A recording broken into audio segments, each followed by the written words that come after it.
The Smash Bros. Series is large and diverse, with each game bringing its own quirks and mechanics, as well as some minor glitches. But unlike many of its predecessors, in Ultimate, you'd be hard-pressed to find an exploit of the engine in its current state. This is due, in large, to an active development team that adds patches when an exploit or bug is found. Also, when a glitch/exploit is discovered, the active Smash Ultimate Online scene makes sure Nintendo knows of it almost immediately. However, what if I told you there was an exploit that wasn't patchable? What if I told you there was an exploit that was not only extremely rare, but consistent, and could erase docks in one quick jab? And above all else, it's a perfect example of what the Smash Ultimate development team wanted in their game.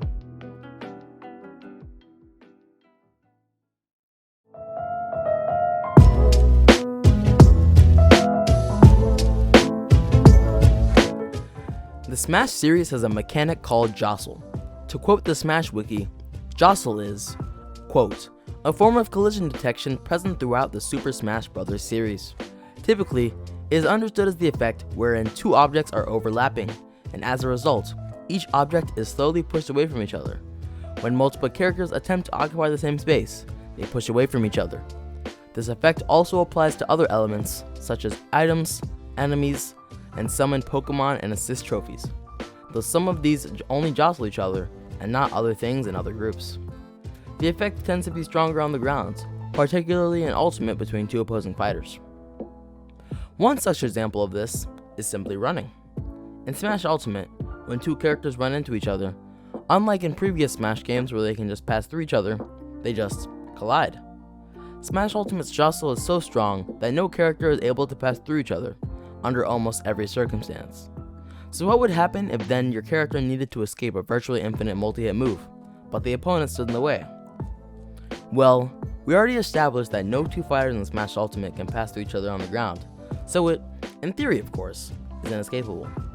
First, let's find a virtually infinite move. Okay, but now we have a problem. Jabs actively push you and the opponent away from the hitbox on your respective side, and for us to be in the opponent's way, they would have to be behind us. But our move hits in front of us, and if the opponent must be behind us, we can't land the move. After all that, the developers knew what they were doing. They won, and we lost. Or did we?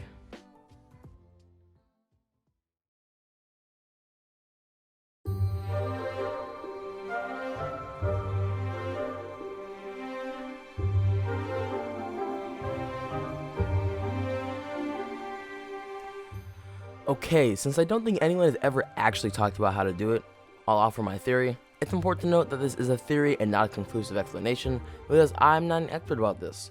But I believe that every character has a hurt box and an environmental collision box. We're just going to call it ECB for short. The hurt box is where they can be hit, while the ECB is a diamond that checks where they should be and where they should be going. If the ECB of two Smash Ultimate characters are touching, they'll jostle. However, because the hurt box of a character can extend beyond the ECB, they'll get hit by a front-facing move when they are behind you. In summary, a character, given the right circumstances, can get hit by a front-facing move, even when behind you. And then you get this.